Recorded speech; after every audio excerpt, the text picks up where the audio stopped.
convert non-professional driver's license to professional driver's license. Ang tawag po natin dyan ay change classification. Paano nga ba magpa-change classification mula non-professional driver's license to professional driver's license? Ano ang sunod-sunod na proseso? Ano ang mga requirements? Ano ang mga qualifications? At kung magkano ang magagasto? Para po sa ating kaalaman, lalo na po sa mga nagtanong at ganoon na din po sa mga nagbabalak na magpa-change classification. Panoorin nyo po ang video ito. Change classification mula non-professional driver's license to professional driver's license. Ito yung term na ginagamit natin dati.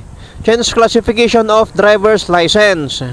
Kapag magpa-change classification kasi tayo dati, buong lisensya na natin yan at lahat na ng code natin magiging professional na ito. Pero ngayon, sa new system ng LTO, hindi na change classification of driver's license, kundi change classification of driver's license code na. Per code na kasi ang classification ng ating driver's license. Hindi na buong lisensya o yung buong code natin ang professional, kundi per code na. Kaya tulad ng naunang video ko, pwede na tayong maging holder ng non-professional driver's license code, and at the same time, pwede rin tayong holder ng professional driver's license code sa iisang lisensya. Para sa kumpletong paliwanag nito, meron na akong video tungkol dito. Meron na akong video explanation. Naka-upload na po dito sa ating YouTube channel. Panoorin nyo lang po dito. Ito yung sunod-sunod na proseso. Isama na rin natin dito yung mga qualifications, mga requirements, at kung magkano ang magagasto sa change classification ng restriction code. Restriction code, yan pa ang tawag natin dati. Pero ngayon, sa new system ng LTO, ang equivalent na ng restriction code 1 ay driver's license code A at A1. Kung holder ka pa ngayon ng restriction code, kapag magpaparenew ka na, automatic na yan na magiging driver's license code na. Kaya ang gagamitin natin na term ngayon sa ating tutorial o dito sa ating video ay driver's license code A at A1. Pero sa tutorial natin ngayon, isama na natin ang mga driver's license code B, B1 at B2. Pareho lang po kasi ang proseso niyan. Sa qualification lang sila may konting pinagkaiba. Madadaanan po natin yan mamaya. Kaya ang video ito ay para po sa mga may restriction code 1 or equivalent to driver's license code A at A1. Para din po sa mga may restriction code 2, equivalent driver's license code B, B1 at B2. Unahin po natin na pag-usapan yung mga qualifications. May 6 po na qualification na hinihingi ni LTO sa atin. Una, must be a holder of valid non-professional driver's license for at least 6 months with restriction code 1 or its equivalent driver's license code A at A1 from the date of issuance or prior to the application of professional driver's license code. Ibig sabihin nito, dapat meron na tayong 6 months na holder ng non-professional driver's license na may code na 1 or A at A1 bago tayo mag-apply ng change classification. Para naman po sa mga may restriction code 2 or its equivalent driver's license code B, B1 at B2, dapat 1 year na kayong holder ng non-professional driver's license bago kayo makapag-apply ng professional driver's license code. Ito yung sinabi ko kanina na konting pinagkaiba nila sa qualifications. Kung sa RC1 or DL code A at A1 ay 6 months bago ka makapag-apply ng professional driver's license code, sa RC2 or DL code B, B1 at B2 naman ay 1 year. 1 year po bago ka makapag-apply ng professional driver's license code. Yan lang po ang pinagkaiba nila. The rest, requirements, proseso at magagasto, parehas na sila. Pangalawa, must be at least 18 years old. Dapat 18 years old ka na kung gusto mong mag-apply ng professional driver's license. Pangatlo, must be physically and mentally fit to drive or to operate a motor vehicle. Pangapat, must be able to read and write in Filipino, English or any other dialect. Oo, dapat lang na nakakapagbasa o di kaya nakakaintindi at nakakapagsulat tayo. Kasi meron tayong gagawin na examination. Panglima, must not have an unsettled traffic violation. Dapat wala tayong pending traffic violation. Kung meron man, dapat isettle or bayaran na natin yan. At pang-anim, must have passed the automated theoretical examination. Ito yung sinasabi ko kanina na examination na gagawin natin o gagawin ninyo kapag mag-apply kayo. Kaya dapat lang po na mag-review kayo para makapasa. Take note nyo po ito kapag expired ang inyong driver's license, dalawang exam ang gagawin ninyo. Theoretical exam at practical exam o di kaya yung practical driving test. Ulitin ko para lamang yun sa expired driver's license. Pero kapag valid naman ang inyong driver's license, theoretical exam lang ang gagawin ninyo. Ito naman po yung mga additional qualifications para po sa mga may demerit points. Ibig sabihin, kapag may demerit points ka, meron kang na-commit na violation. Kapag meron tayong demerit points na 1 hanggang 2, saka lamang po tayo pwedeng magpa-change classification pagkalipas ng 3 buwan simula sa araw na masitel o mabayaran natin ang ating violation. Kapag 3 to 4 demerit points naman, after 6 months pa tayo pwedeng mag-apply o magpa-change classification mula sa araw na masitel or mabayaran din natin ang ating violation. Kapag 5 or more demerit points naman, 5 demerit points pataas na ito after 1 year, saka lamang po tayo pwedeng magpa-change classification. Pagkatapos din natin masitel o mabayaran ang ating violation, sa araw na kailan natin nabayaran ang ating violation, dyan lamang po magsisimula ang counting ng 1 taon sa prohibition period natin. Kapag 5 pataas na ang demerit points natin, yun po, 1 year po yun. Yan po yung mga additional qualifications kapag meron tayong demerit points. Ito naman po yung mga requirements. Una, duly accomplished application for permits and license or EPL form.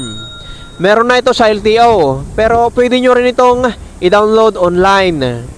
Pangalawa, presentation of the original non-professional driver's license, valid man or expired. Pangatlo, medical certificate. Pangapat, TIN ID or TIN number. Yan naman po yung mga requirements. Ito na yung mga sunod-sunod na proseso. Una, punta lang po kayo sa pinakamalapit na LTO office sa inyong lugar. Tanungin po ninyo kung nagpapa-process sila ng change classification. Hindi pa kasi lahat ng LTO ay nagpa-process ng change classification. Tanungin nyo na din kung tumatanggap ba sila ng walk-in applicant. Yung mga ibang LTO office po kasi full online na sila, hindi na sila tumatanggap ng walk-in applicant. Kailangan naka-online appointment ka na bago ka pupunta sa LTO. Kaya magtanong muna kayo bago kayo mag-apply o di kaya mag-process. Ngayon, kapag nasa LTO office na kayo, hingi na kayo ng application form. Pero pwede nyo rin naman itong i-download online tulad po ng sabi ko kanina at fill upan nyo na ito bago kayo pupunta sa LTO. Pagkakawahan nyo po ng application form, hingi na rin agad kayo ng queue number. Para habang nag-fill up kayo, umuusad na yung number ninyo. Antayin nyo na lang na tawagin kayo. Kapag tinawag na kayo, punta na kayo sa cashier para sa payment ng application fee or examination fee. Kapag nakabayad na kayo, papuntahin na kayo sa examination room, mag-i-exam na. Pagkatapos yung mag-exam at pasado, papuntahin na kayo sa cashier window para sa bayad or license fee, para sa bayad ng license fee. Pagkatapos magbayad, magantay lang. Pag tinawag na kayo, para na ito sa encoding. Kukuhanan na kayo dito ng biometric, photo at signature. Kapag tapos na, magantay ulit. Kapag tinawag na, para na ito sa releasing ng iyong driver's license card na may professional driver's license code na. Pagkatapos, mag-login na sa logbook. Katunayan na nakuha nyo na ang inyong driver's license card. Pero bago kayo alis sa LTO, double check nyo muna ang inyong driver's license card.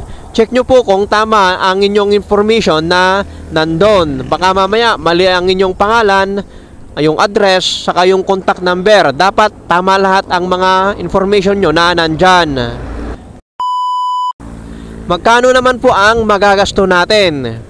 Kapag valid po ang inyong non-professional driver's license, ito po ang babayaran ninyo o magagasto sa LTO. Una, application fee or examination fee, 100 pesos. Pangalawa, replacement fee, 225 pesos. Pangatlo, change classification fee, 100 pesos. At pangapat, computer fee, 67.63 pesos. Kaya ang total na babayaran nyo kapag valid ang inyong non-professional driver's license ay 492.63 pesos. Sa loob po mismo ng LTO yan ang babayaran ninyo. Ngayon, idagdag po natin yung bayad ng medical certificate dyan sa 492.63 pesos. Kahit sabihin na natin na 500 pesos ang medical certificate. Ang presyo ng medical certificate ay hindi sila magkakapareho Depende yan sa medical clinic kung saan kayo kukuha. Pero usually, nagre-range naman yan ng 450 pesos to 550 pesos. Pero dito sa ating tutorial, gawin natin na 500 pesos ang computation natin. Kaya ang grand total lahat ng babayaran nyo ay 492.63 plus 500 equals aabot yan ng 992.63 pesos. Yan po yung babayaran ninyo kapag valid ang inyong non-professional driver's license, 992.63 pesos. Ito naman po ang babayaran ninyo kapag expired na ang inyong non-professional driver's license. Una, application fee or examination fee, 100 pesos. Pangalawa, renewal fee, 585 pesos. Kapag expired na kasi ang inyong driver's license, automatic na po yan, i-renew nyo yan. Kaya imbes na replacement fee ang babayaran ninyo na 225 pesos, ay renewal fee na 585 pesos. Kasi nga, automatic na i-renew nyo yan kapag expired na. Pangatlo, change classification fee, 100 pesos. At pangapat, computer fee, 67.63 pesos. Ang total lahat niyan ay 852.63 pesos. Diyan sa 852.63 pesos, sa loob lang din po mismo ng LTO yan. Hindi pa kasama ang medical certificate. Kaya idagdag natin 852.63 pesos plus 500 pesos na medical certificate ay nasa 1,352.63 pesos. Hindi pa yan ang pinaka-grand total na babayaran nyo kapag expired ang inyong non-professional driver's license. Kapag expired po kasi, kahit isang araw lang, may penalty na yan. Ito yung mga kategory ng mga expired driver's license at kung magkano ang penalty per category. Kapag expired po ng 1 day to 1 year, ang penalty niyan ay 75 pesos. Kapag expired naman ng 1 year and 1 day to 2 years, ang penalty niyan ay 150 pesos. Kapag expired naman ng 2 years and 1 day to 10 years, ang penalty niyan ay 225 pesos. Ngayon, tignan ninyo kung anong kategory bumagsak o kung ilang araw o taon na expired ang inyong driver's license. Kung magkano ang penalty sa kategory niya na expired na. I-plus ninyo yan sa 1,352.63 pesos. Yan po lahat ang mga magagasto natin. Valid non-professional driver's license o expired non-professional driver's license. Sana po nasundan ninyo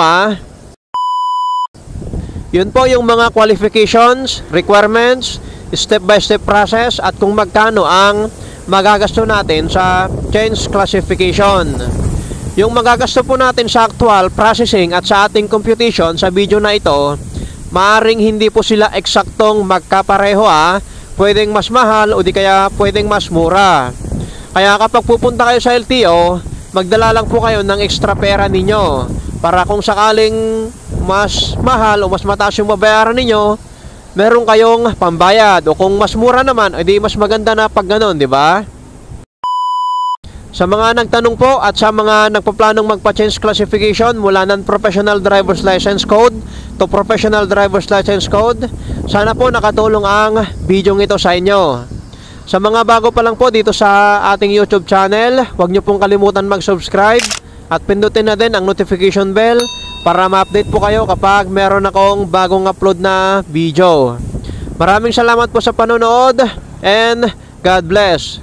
Sumunod po tayo sa mga batas trapiko para maging responsible and law-abiding driver tayo. Mag-ingat po tayo sa ating pagmamaneho.